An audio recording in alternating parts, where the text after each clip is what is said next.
Bonjour à tous et bienvenue dans Smart Patrimoine. Smart Patrimoine, l'émission qui vous accompagne dans la gestion de vos finances personnelles et qui décrypte également avec vous les actualités et les enjeux du secteur de la gestion de patrimoine. Une émission que vous pouvez retrouver tous les jours sur Bismart. Et au sommaire de cette édition, nous commencerons tout d'abord avec les clés de l'IMO, le rendez-vous dédié à l'investissement immobilier de Smart Patrimoine.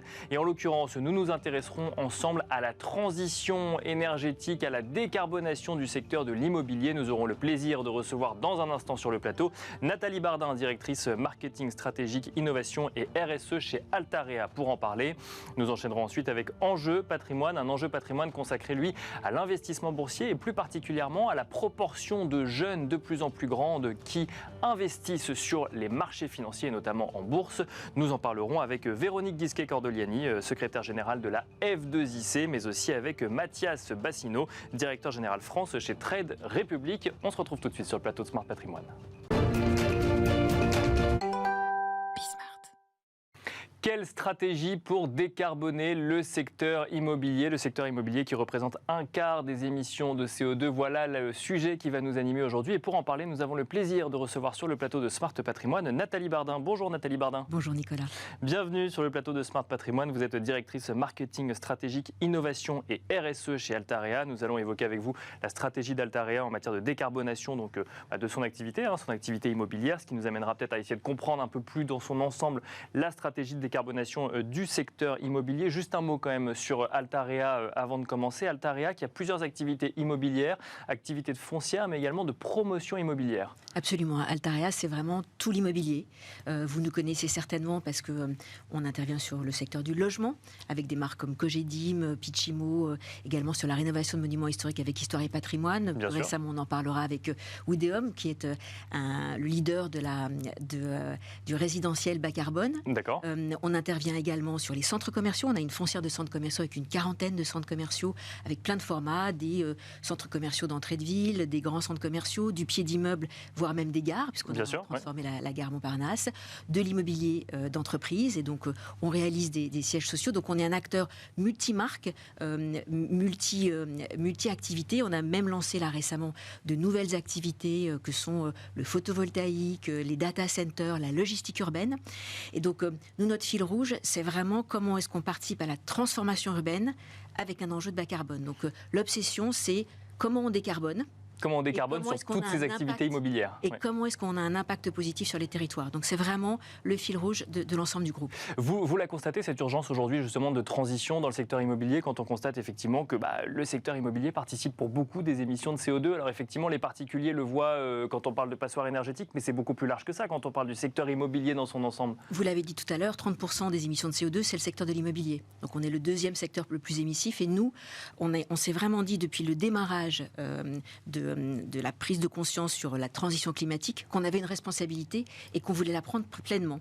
Et donc, par rapport à cette responsabilité, on s'est dit, en fait, on a adopté une posture par rapport à la RSE en disant on veut une RSE opérationnelle. D'accord. Et on veut passer à l'action. Et donc, très concrètement, on a démarré il y a 10 ans sur la foncière. Et donc, on a décarboné, on a réduit actif par actif. Comment on décarbone l'immobilier? Parce qu'effectivement, je me place côté particulier pour comprendre comment un professionnel le fait. Mais effectivement, il y a le fait d'éteindre ou non la lumière, le fait d'isoler mieux un bâtiment pour consommer moins d'énergie. Ça, c'est ce que le particulier peut faire. Le professionnel, c'est quoi? C'est un choix de matériel différent? C'est des techniques de construction différentes? Je reprends sur la foncière. Typiquement, on a repris centre commercial par centre commercial et ça va depuis changer l'éclairage pour avoir des éclairages bas carbone, LED, revoir l'ensemble de la gestion technique, repenser l'isolation. Enfin, donc, c'est plein d'améliorations qu'un particulier pourrait avoir. Et donc, on va travailler, en tout cas, sur l'existant. Et puis après, il y a tous les sujets de transformation. De réhabilitation. Et donc, c'est ce qu'on fait, par exemple, quand on a réhabilité notre siège, où on va garder les matériaux et on va chercher des isolants qui vont être biosourcés. Et ce qui nous a permis, par exemple, sur notre siège, de réduire notre empreinte de 13 fois par rapport à un siège classique. C'est intéressant, vous dites, on garde les matériaux. C'est-à-dire qu'on ne se contente pas de dire, maintenant, j'ai mis tous les matériaux qui correspondent à une transition énergétique. C'est qu'est-ce que je fais de l'existant, finalement, de ce qui a été fait il y a 20, 30, 40 ans et qui, finalement, ne correspond plus aux standards standard énergétique aujourd'hui. En fait, le meilleur carbone, c'est celui que vous dépensez pas et que vous n'utilisez pas. Et donc, quand vous gardez la structure, quand on garde la structure du siège des parfums Christian Dior à Neuilly, ou quand on garde la structure d'un monument historique qu'on transforme pour faire du nouveau logement comme à Marquès-les-Lilles, avec Histoire et Patrimoine, en fait, on garde 40% du carbone. D'accord, oui. Et donc c'est en soi... Parce qu'on a gardé une partie de l'immeuble. Parce qu'on a gardé la structure. Okay. Et donc on va travailler et on va optimiser l'immeuble dans des nouveaux usages et en essayant d'y mettre des matériaux isolants biosourcés, en travaillant la question de l'énergie, chercher d'autres sources d'énergie. Et donc ça, c'est vraiment des pistes où on va se dire comment on raccorde à une pompe à chaleur, comment est-ce qu'on cherche de l'énergie issue d'énergie renouvelable, de la géothermie. Donc ça veut dire que l'immobilier demain, c'est un immobilier quoi en bois, avec des matériaux biosourcés et avec des panneaux solaires sur le toit, c'est ça? Ou c'est un peu réducteur de dire ça? C'est non seulement réducteur, mais moi je pense qu'il n'y a pas une solution, il y a des solutions. Et les solutions, elles doivent être pragmatiques, associées au lieu où vous êtes, au type d'énergie, au type de matériaux. Et donc il y aura des solutions 100% bois raccordées à un réseau de chaleur. Il y aura des solutions avec du mix, avec du béton bas carbone, des isolants biosourcés, des panneaux solaires et photovoltaïques. Donc on va avoir peut-être autant de solutions qu'il y a de sites en réfléchissant à chaque fois, en se disant finalement quel est l'impact carbone que va avoir cette transformation, cette construction sur mon territoire. Donc parfois, ça n'a pas de sens de dire je vais chercher des matériaux très loin alors que je peux produire localement. Est-ce que ça passe par l'usage aussi de l'immeuble que l'on construit ou qu'on le réhabilite ? Alors, vous avez raison, décarboner, c'est travailler sur la réhabilitation, c'est travailler sur des nouveaux matériaux et travailler sur des nouvelles sources d'énergie, mais c'est aussi intensifier l'usage. C'est l'utiliser plus, cet immeuble, finalement, c'est ça ? C'est vraiment se dire, on a des mètres carrés que l'on va chauffer, que l'on va éclairer. Et donc, comment est-ce qu'on intensifie l'usage ? Peut-être je peux vous donner un exemple. On a livré, il y a quelques mois, un nouveau quartier à Issy-les-Moulineaux.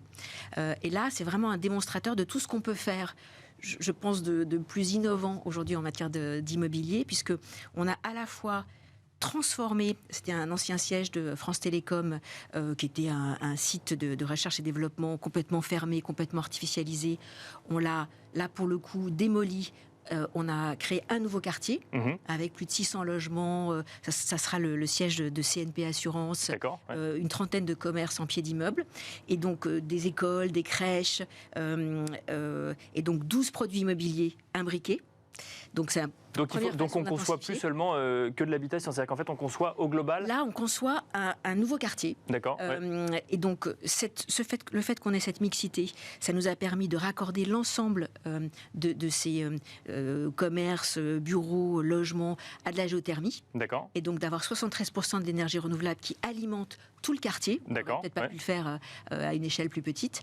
Et puis de pouvoir et de mettre au cœur de cet îlot une forêt urbaine pour à la fois capter du CO2, et donc ça fait un puits carbone, et en même temps que ça soit un niveau de fraîcheur hyper agréable pour les gens qui y vivent. Donc pour que ça marche, il faut que les projets soient d'ampleur, c'est ça qui... Pas forcément, mais... parce qu'en fait là je vous ai donné le niveau du quartier. Bien sûr, oui, complètement. Dans le quartier, on a créé un tiers-lieu qui s'appelle NIDA, qui mixe à la fois de la restauration, des salles de réunion, des ateliers de co-construction. Et donc ça, finalement, là on est à l'échelle d'un espace, bien sûr, 1500 mètres carrés, et on a intensifié l'usage pour que finalement ce lieu, il soit pas ouvert une fois de temps en temps ou aux heures ou en semaine, mais il soit ouvert 7 jours sur 7, avec la possibilité d'y faire plein d'activités différentes et s'adresser à des publics aussi bien des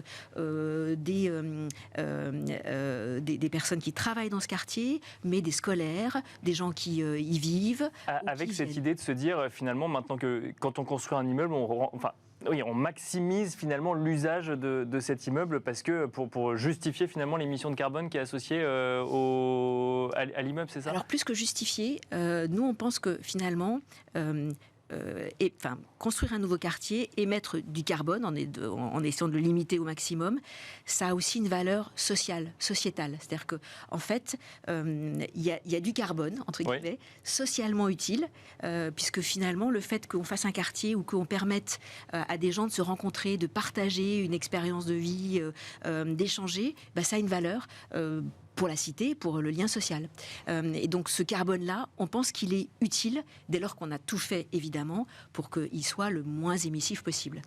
Un mot sur Altarea. Alors vous avez publié vos résultats, ça fait un mois maintenant. Vous mentionnez notamment votre chiffre d'affaires vert. Alors ça va être une obligation au niveau européen, notamment en lien avec la taxonomie européenne. Vous publiez un chiffre d'affaires aligné à 44%. Qu'est-ce que ça veut dire ?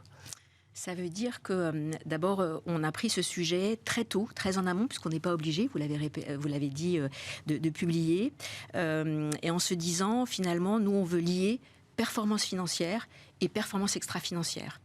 Et on a vu dans cette réglementation, cette nouvelle réglementation de reporting environnemental, la possibilité, finalement, de relier les deux et au niveau de comptes consolidés, regarder sur l'ensemble de notre chiffre d'affaires, donc toute activité confondue. Donc là, on a vraiment embarqué toutes nos marques, lesquelles sont dites alignées, puisque dans la terminologie de cette taxonomie, il y a 6 critères différents que vous devez... qu'on commente régulièrement dans cette émission. Voilà, donc vous devez intégrer, et donc vous avez ces 6 critères ou vous ne les avez pas. Et donc, nous, ça nous permet finalement d'avoir un outil de pilotage, un outil de mesure qu'on relie au compte consolidé et qui va nous permettre de progresser dans toutes nos activités, puisque les 44%, c'est sur l'ensemble du groupe. On sait qu'on est à 70% sur la foncière, donc plus avancé sur la foncière, à 42% sur la partie promotion. Et donc, on voit toutes les actions qu'on a à mettre en place pour progresser.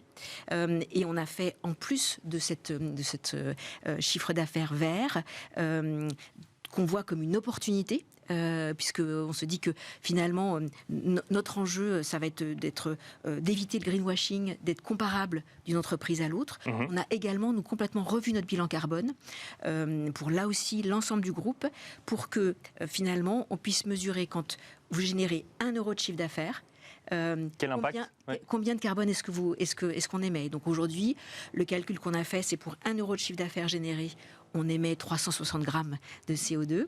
Et donc on se dit, voilà, on va travailler sur un découplage entre l'euro de chiffre d'affaires avec un impact carbone réduit. Donc ça, c'est 2 exemples très concrets pour dire comment est-ce que on relie performance financière et extra-financière, et on a même intégré ces critères dans le critère d'intéressement extra-financier pour que finalement ce soit le sujet de tous les collaborateurs et donc pas juste un sujet de direction générale.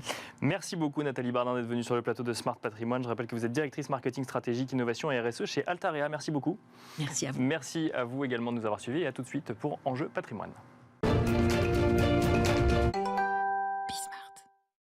Et nous enchaînons à présent avec Enjeu Patrimoine, un enjeu patrimoine qui va s'intéresser à cette proportion de plus en plus grande de jeunes investisseurs sur les marchés boursiers, comment les accompagner et comment comprendre ce nouvel attrait de la bourse pour ces jeunes investisseurs. Pour en parler, nous avons le plaisir de recevoir sur le plateau de Smart Patrimoine Véronique Guisquet-Cordoliani. Tout d'abord, bonjour Véronique Guisquet-Cordoliani. Bonjour. Bienvenue sur le plateau, vous êtes secrétaire générale de la F2IC, Fédération des investisseurs individuels et des clubs d'investissement. Vous allez pouvoir nous expliquer effectivement comment accompagner ces jeunes investisseurs en bourse et si vous constatez également à votre niveau cet attrait pour les plus jeunes en bourse. Nous avons également le plaisir de recevoir sur le plateau de Smart Patrimoine Mathias Bacchino. Bonjour Mathias Bacchino. Bonjour. Bienvenue sur le plateau. Vous êtes directeur général France et Benelux chez Trade Republic, une plateforme de trading en ligne. Et vous allez pouvoir nous dire déjà, vous constatez, alors j'ai les chiffres de l'AMF que je vais vous donner dans un instant. Ils constatent qu'en 2019, il y avait 1,15 million d'investisseurs actifs. En 2022, 1,43 million d'investisseurs actifs. Et cette tendance serait plutôt portée par les plus jeunes, notamment les moins de 35 ans. Oui. Chez Trade Republic, vous constatez, vous, qu'il y a de plus en plus de jeunes qui s'inscrivent au détriment de classes d'âge un petit peu plus élevées ? Alors, moi, c'est assez radical, parce que j'ai eu l'occasion dans ma carrière de travailler chez des courtiers plus traditionnels, dans des banques plus traditionnelles, et où la moyenne d'âge de mes clients pour l'investissement était, en général, autour de 55 ans. Et Trade Republic, donc, qui est une plateforme allemande qui s'est déployée en Europe depuis début 2019, a 80% de ses clients qui ont moins de 35 ans. Moins de 35 ans. Et on ne parle pas de 10, 15, 20 000 clients, on parle de millions de clients dans plus de 15 pays européens.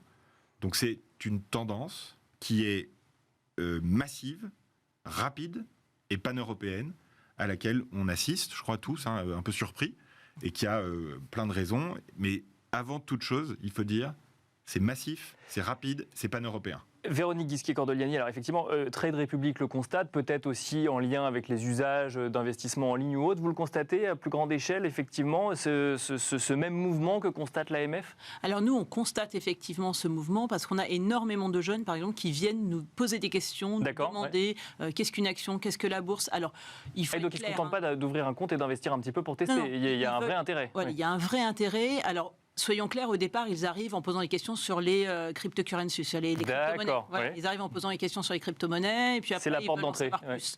Donc, c'est la porte d'entrée. Alors, tout le monde, au début, disait « mais c'est horrible, les crypto-monnaies, c'est très à risque. » Certes, c'est très à risque, mais si ça donne le mouvement pour avoir envie d'investir, c'est important, et ça veut dire qu'ils ont fait le premier pas vers penser à l'avenir, penser à l'investissement. C'est intéressant ce que vous nous dites, parce qu'on entendait souvent des professionnels nous dire « Attention, si on va directement sur les crypto-monnaies, on risque peut-être de se casser les dents et d'être dégoûté de l'investissement. » C'est pas ce que vous constatez vis-à-vis des plus jeunes Alors, c'est un risque. Il ne faut pas se le cacher, c'est un risque, mais c'est à nous aussi de bien les orienter, de leur dire les crypto-monnaies, si vous voulez spéculer, aucun souci, si vous êtes conscient du risque. Nous, on nous demandait même des clubs d'investissement de crypto-monnaies. D'accord. Donc on disait, mais vous pouvez totalement le faire, mais il faut être conscient que vous êtes sur un produit financier très à risque et qu'il faut élargir votre horizon d'investissement et votre panel de produits. Et c'est ce challenge-là qu'on va avoir, c'est-à-dire ces jeunes qui sont arrivés par ces biais-là, de les faire arriver sur de l'investissement un peu plus traditionnel. Et Dieu merci, en ce moment, il y a un grand mouvement européen sur toute la partie plan d'investissement, des investissements long terme, qui les habitue à investir régulièrement de petites sommes et du coup qui est accessible aux jeunes. Et je pense que Trade Republic donne beaucoup l'exemple en fait sur les réseaux sociaux. Mathias Bacchino, alors effectivement, vous allez peut-être nous expliquer comment on les accompagne, ces jeunes, mais juste avant, vous avez quelques clés d'explication sur cet attrait des jeunes depuis quelques années sur les marchés boursiers ? Alors oui, moi c'est un sujet qui m'obsède depuis 2 ans maintenant que j'ai rejoint Trade Republic, donc j'ai vraiment creusé le truc. Et puis avec Trade Republic, on a bossé avec des économistes, des sociologues, des instituts de sondage, on a fait des focus group. Enfin, c'est vraiment un sujet important pour nous. Donc, il y a eu, à partir de début 2020, 2 phénomènes qui ont démarré en même temps, mais qui sont très différents. Et comme ils ont démarré en même temps, on ne les distingue pas très bien. Donc, d'un côté, il y a eu une mode du trading spéculatif. D'accord. La question, elle est vite répondue. Je vais aller vivre aux Maldives dans 3 semaines. All-in, on met tout sur telle nouvelle crypto, etc. Et tout le monde va devenir riche. Le slogan de ce moment-là, c'était quand même WAGMI. We are all gonna make it. On va tous y arriver. Bon. Très porté par les réseaux sociaux, notamment. Exactement. Et cette mode du trading spéculatif, qui a démarré principalement pendant le confinement, s'est appuyée sur les cryptos et s'est arrêtée début 2022. D'accord. Donc les volumes de trading spéculatif, beaucoup de plateformes avaient émergé sous cet angle-là. Ces volumes se sont cassés la gueule. Donc, on s'est rendu compte que c'était très risqué. C'est ça. D'accord. Ouais. Et donc cette mode-là est passée. En revanche, les jeunes Européens, eux, ils ont un nouveau monde dans lequel ils vivent, qui est un monde qui les angoisse, qui est un monde de la rareté, qui est un monde où on ne peut plus rien gaspiller. Et donc, il y a une tendance de fond, une méga trend, sur l'individualisation de l'investissement. Ça c'est très différent du trading spéculatif. Bien sûr. Mais comme c'est les mêmes produits, des gens ont confondu. Mais c'est pas le même phénomène. Et donc, ce phénomène d'investissement, d'individualisation de l'investissement à long terme, parce qu'ils sont bien conscients que, j'ai pas fait Polytechnique, mais ma retraite, elle va pas Sujet être d'actualité, terrible, effectivement. voilà. Oui. Et ils le savent, ils sont 76% d'entre eux à dire que la retraite par répartition leur suffira pas. Donc finalement, en fait, ces 2 mouvements qui étaient coïncidents, le premier mouvement du trading spéculatif a peut-être caché que finalement ceux qui vont en bourse aujourd'hui sont peut-être un peu plus informés qu'on pourrait le penser sur le sujet. Exactement. D'accord.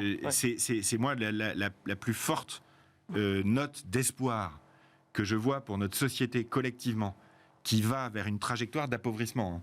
La société européenne va dans une trajectoire d'appauvrissement, avec la dette des États, l'inflation et le système de retraite par répartition. On va nécessairement vers une trappe à pauvreté. Donc, de savoir que les jeunes s'y intéressent réellement et creusent vraiment le sujet, avec des moyens qui ne sont pas ceux de nos générations, c'est-à-dire les réseaux sociaux, les créateurs de contenu, qui sont décriés parce que certains sont des arnaqueurs, mais il y a toute une flopée de centaines de créateurs de contenu sur les réseaux sociaux qui expliquent l'investissement à long terme aux autres. Donc oui, ils s'y intéressent. Et chez Trade Republic, on a fait la plus grosse étude au monde sur les jeunes investisseurs particuliers. Et on leur a demandé pourquoi ils avaient ouvert un compte chez Trade Republic. Et alors ? Plusieurs centaines de milliers de réponses. Donc c'est pas un truc qui est... on parle pas de 300 personnes, quoi. 72% d'entre eux, la principale raison pour laquelle ils ont commencé à utiliser Trade Republic, c'est pour leur retraite. Donc le mythe... Donc il y a cette conscience, ou en tout cas cette angoisse de dire comment je vais financer les 20 années où je n'aurai plus de revenus. Exactement. C'est natif, quoi. C'est la génération Z, vous leur parlez, moi je leur parle tous les jours, du coup, ce qui me permet de rester jeune, parce que moi j'ai 37 ans, je suis à mi-chemin. Oui, c'est ça, entre les deux. Oui, je suis entre les deux. Et donc, ils ont une conscience des enjeux. L'émission s'appelle Enjeux patrimoine. Ils ont une conscience de l'enjeu qui est réelle, qui est forte, et ils s'y intéressent vraiment. Un mot avant de voir avec vous, Véronique, comment les accompagner. Donc, la première raison, c'est la préparation à la retraite. Les autres raisons évoquées, vous les avez en tête ? Avoir de l'impact. D'accord, oui. C'est aussi pour ça qu'on s'appelle, nous, Trade Republic. C'est qu'il y a cette notion dans ce mouvement de société de... et si on construisait un monde qui nous ressemble davantage, quoi. Et ça passe aussi par l'investissement. Bien sûr. D'accord. Et donc cette notion de finance circulaire, où les particuliers bénéficient des fruits de la croissance économique au travers de la performance des actions et des dividendes, et où ils investissent aussi dans des sociétés qu'ils ont envie de voir se développer, je vais vous donner un chiffre simple. L'an dernier, donc en 2022, en Allemagne, vous avez plus de 200 000 jeunes Allemands qui ont investi plus de 1 milliard d'euros sur un ETF sur les énergies renouvelables. Donc c'est vraiment les petits ruisseaux qui font les grandes rivières. Véronique Ghizquet-Cordeliani. Ouais. Moi, je rebondis effectivement sur les ETF. C'est-à-dire que nous, on a vu le démarrage de l'arrivée des jeunes dès novembre 2019, parce que pour une fois, il y avait la mise en bourse de la Française des Jeux. Et il y a eu à la télé, on a parlé de bourse à la télé. Il y a eu un grand marketing autour de ça, bien sûr. En France, c'est un gros mot de parler bourse à la télé. Et là, on montrait aux jeunes que c'était possible d'investir dans des entreprises. Bien sûr. Et du coup, d'investir dans le tissu local. Donc il y a deux choses. Les jeunes sont arrivés avec cette volonté-là. En mars 2020, ils ont eu du temps. Ils ont découvert que, avec du temps, ils pouvaient découvrir l'investissement, ils pouvaient se poser des questions et que c'était pas si compliqué. Il y a eu le temps et il y a peut-être eu aussi le côté effet opportunité de voir les marchés boursiers dévisser en quelques jours, avec cette idée que peut-être ça allait repartir et qu'il fallait se positionner à ce moment-là. Ça a peut-être aidé aussi. C'est la première fois qu'on voit des particuliers profiter d'une forte baisse de marché pour se positionner. Généralement, l'idée, c'était au bout de 3 ans de hausse, quand la presse disait vous pouvez y aller, les particuliers rentraient, les instituts sortaient et les particuliers perdaient de l'argent. Et là, pour la première fois, ils ont profité de ce moment-là, ils sont rentrés dans le marché. Et donc, ils ont commencé à investir.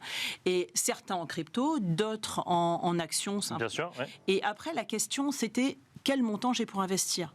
Et du coup, je rebondis sur les ETF parce que justement, quand on investit au fil de l'eau régulièrement, on lisse son risque, mais quand on est jeune, on a des petites sommes à investir. Donc on ne va pas forcément pouvoir acheter une action LVMH, même si sa performance est exceptionnelle.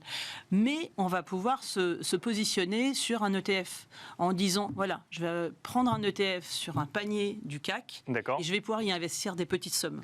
Donc ce que vous dites, c'est que les jeunes investisseurs, alors évidemment, on fait des généralités parce qu'on parle des jeunes, après j'imagine qu'il y a plusieurs stratégies, mais globalement, on va moins sur du stock picking à l'ancienne, d'acheter des actions, on va plus sur des ETF Alors nous, on a moi je me fixe sur une étude Investment Trends, qui est une étude australienne, mais qui est une étude mondiale, qui a étudié les produits sur lesquels en 2022, les jeunes se positionnaient versus l'actionnaire traditionnel. Et le premier produit qui avait une croissance exponentielle, c'était l'ETF. D'accord. Ouais. L'ETF parce que c'était assez simple de voir en fait des réplications d'indices. Je ne peux pas acheter toutes les valeurs du CAC, mais je peux acheter un ETF sur le CAC. Donc ça, c'était le premier produit. Après, l'étude a été menée quand ? L'année dernière. L'année dernière, voilà, oui. C'est une étude sur 2022. Donc elle aussi dans des moments un peu chahutés, dans des moments où les marchés montent, mais aussi, d'accord. Ouais, voilà. okay. Et du coup, elle a été finie en juin 2022. Et en fait, cette étude montre que, par exemple, ces aussi jeunes vont vers l'international. C'est-à-dire que quand ils regardent les actions, ils ne sont pas forcément bloqués sur les actions domestiques et ils vont à l'international. Ils vont aux États-Unis ou à l'international? Ils vont à l'international. D'accord, c'est pas que les États-Unis. C'est pas que les États-Unis. Et après, il y a attention parce qu'on a quand même, nous, quand on dit marché domestique, on a un marché domestique, on a un CAC 40 qui réalise pas du tout ses bénéfices en France. Sûr, ouais. Donc on a déjà sur le CAC 40 une exposition internationale quand on est. Donc ça c'est un peu le réflexe que ces jeunes ont eu et qui est bien parce que ça leur permet de voir c'est pas compliqué, j'ai compris, j'ai eu du temps, j'ai découvert. Maintenant charge à nous de transformer parce qu'il y avait effectivement une partie de ces jeunes qui étaient un peu des gamers. Hein. On a vu Robinhood qui donnait des conseils sur les forums, suivait les conseils, après réagissait aussi en investisseur actif pour punir une société en vendant les titres, en boycottant. Donc il y avait ce côté gamer. Et le challenge aussi, si on veut avoir des jeunes générations qui investissent, il y a un challenge important, c'est de les laisser s'exprimer, qu'ils puissent participer, et puis que derrière, ils comprennent que être investisseur dans des entreprises, c'est vraiment investir dans une entreprise, c'est pas faire que du trading. Bien sûr. Donc on passe la partie. C'est être actionnaire finalement. Ouais. C'est être actionnaire, ça veut dire investir dans l'outil capitalistique français. Et ça, Mathias Bacchino, ils le comprennent. Est-ce que déjà les canaux de décision d'information sont les mêmes quand on parle de la jeune génération des moins de 35 ans que de l'investisseur qu'on peut connaître qui a un âge moyen de 50 ou 60 ans? Ça n'a rien à voir. D'accord. Donc moi-même, je peux témoigner aussi de mon expérience personnelle parce que j'ai travaillé dans des sociétés traditionnelles avant de rejoindre Trade Republic il y a 2 ans. J'ai dû changer de garde-robe, par exemple. Vraiment. Il n'y a plus de cravate. J'ai dû changer de garde-robe. Plus de chemise non plus. J'ai dû apprendre à m'exprimer d'une manière beaucoup plus authentique parce qu'en fait, les discours pré-mâchés passent pas du tout. Il faut absolument être authentique et personnel. Ouais. Et ensuite, c'est exclusivement les réseaux sociaux. D'accord. Exclusivement. On s'informe sur les réseaux sociaux. Exclusivement. C'est pas on s'informe un peu sur les réseaux sociaux, c'est on s'informe exclusivement via les réseaux sociaux. Mais alors justement, vous deux professionnels, qu'est-ce qu'on peut dire aux jeunes qui nous écoutent pour différencier un vrai contenu sur les réseaux sociaux que d'une information qui a un intérêt que pour son propriétaire, que celui qui la diffuse, ou voire carrément une fake news ou une arnaque? Alors là, le réflexe à avoir est très simple. C'est de vérifier, creuser. C'est Dior, c'est pas la boîte, c'est pas la marque, c'est DYOR. Do your own research. Fais tes propres recherches. C'est leur mot d'ordre. Et donc, ils ont une approche qui est relativement sceptique malgré tout. On met de côté l'arnaque. Bien sûr. Et l'arnaque qui vient s'appuyer sur une partie faible de la population, qui est en situation de faiblesse, soit émotionnelle, soit intellectuelle, soit familiale, et qui va être sensible à l'arnaque. Ça existe depuis le Minitel. Oui, bien sûr. C'est pas lié à la découverte de Non, mais il y a l'arnaque et le mauvais conseil. Voilà. Donc, en fait, l'effet qui fonctionne bien, c'est l'effet de réseau. C'est-à-dire de multiplier les sources d'informations. Et on peut espérer qu'au bout d'un moment, ils finissent, en grandissant aussi, par aller tamponner, en fait, vérifier de manière certaine la source auprès d'une personne accréditée, soit un média professionnel, soit un conseiller en investissement financier qui vient lui-même sur les réseaux sociaux pour discuter. On va devoir s'arrêter là. Je vous entendais, Véronique, dire aussi également la source, vérifier la source, toujours la source. Parce que quand on fait confiance à simplement des influenceurs, il y en a des très bien, mais quand l'influenceur est rémunéré, il ne vous le dit pas. Alors la nouvelle législation qui vient de passer va faire un petit peu de nettoyage pour éviter d'avoir justement des conseils de gens qui ne sont pas habilités et qui n'y connaissent rien. Voilà. Merci beaucoup Véronique Ghisquet-Cordeliani, merci également Mathias Bacchino, merci à vous de nous avoir suivis et à très vite sur Bismart.